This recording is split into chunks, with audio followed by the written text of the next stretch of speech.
It's been a wild few weeks, and mark his words, 100 encounters with Jesus Christ in the Gospel of Mark. Since my last video update 3 weeks ago, we read from Mark chapter 4, verse 35 through the end of chapter 6, and we've heard some very crazy things. Jesus multiplying loaves and fishes to feed a multitude of over 5,000 people. Jesus casting out a legion of demons from a man in the Gerasenes. Jesus healing a woman with a bleeding disorder when she simply touched his garments. Jesus even raising a 12-year-old girl from the dead. But shh, Jesus said, don't tell anybody. He said she was just sleeping. But what I want to focus on today are two miracles that Jesus does on the Sea of Galilee.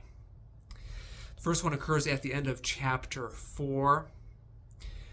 The disciples and Jesus are in a boat, and Jesus is exhausted. He's fast asleep in the stern of the boat while a wild storm comes up. And the disciples are freaking out. Now, it must have been a really bad storm because 4 of these disciples are fishermen and they've seen some rough water and rough weather. But anyway, they're freaking out. They go to Jesus. They wake him up. "Don't you care that we are about to die?" they exclaim. So Jesus wakes up and he rebukes the storm. "Be quiet. Calm down," Jesus says. Now, I know in some translations, Jesus says something like, "Peace, be still," which kind of sounds gentle and calming and soothing. But no, it's a rebuke. "Be quiet, calm down." Jesus rebukes the storm, and the wind and the waves obey him. Then he turns to his disciples and rebukes them. "Why are you cowardly? Do you still have no faith?" So the disciples go from fearing the storm to fearing Jesus. Who is this that even the wind and the waves obey? And then close to the end of Mark chapter 6, the disciples are again in a boat on the Sea of Galilee. But this time Jesus is not with them. This occurs right after the feeding of the 5,000. Jesus sent his disciples to go on ahead of him, while he dismissed the crowd and afterward went up on a mountain to pray. Jesus spends the night in prayer.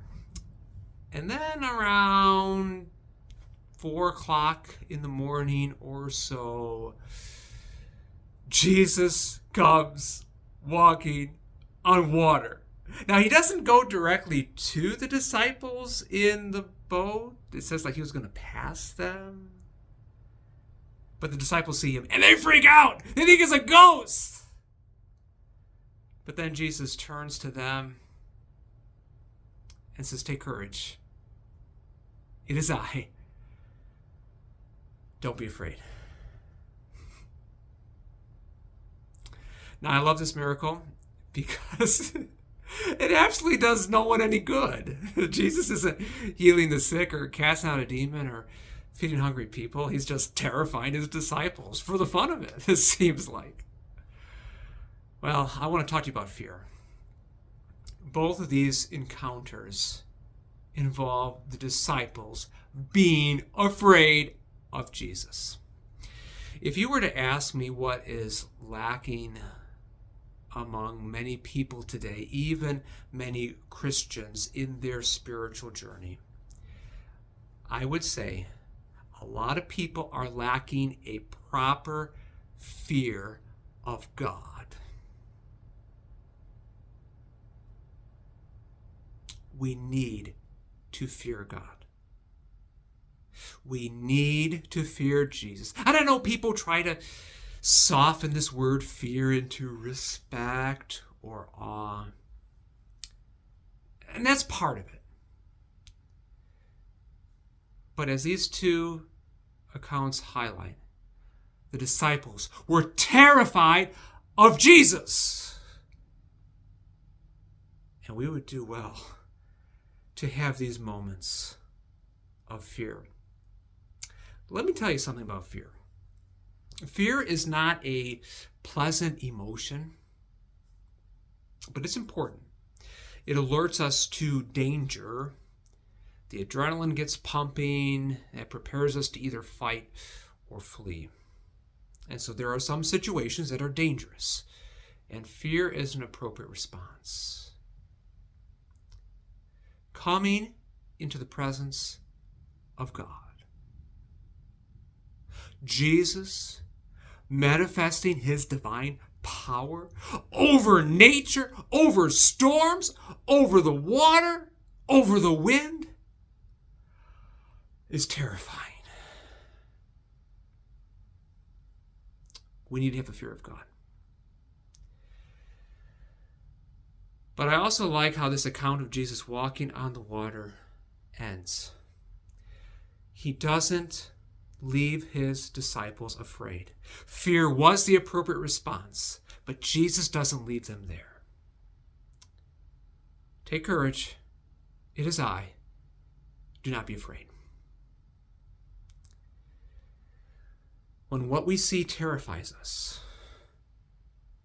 what we hear gives us comfort and courage. As believers in Jesus, we don't live by sight. We live by what we hear.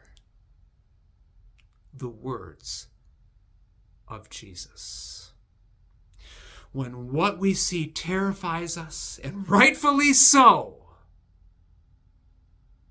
what we hear Jesus speaking gives us comfort and courage. Continue to journey with us in Mark's words, 100 encounters with Jesus Christ in the Gospel of Mark. If you haven't done so already, go to marcuswords.com, subscribe, get the daily devotions, and keep journeying with us through Mark.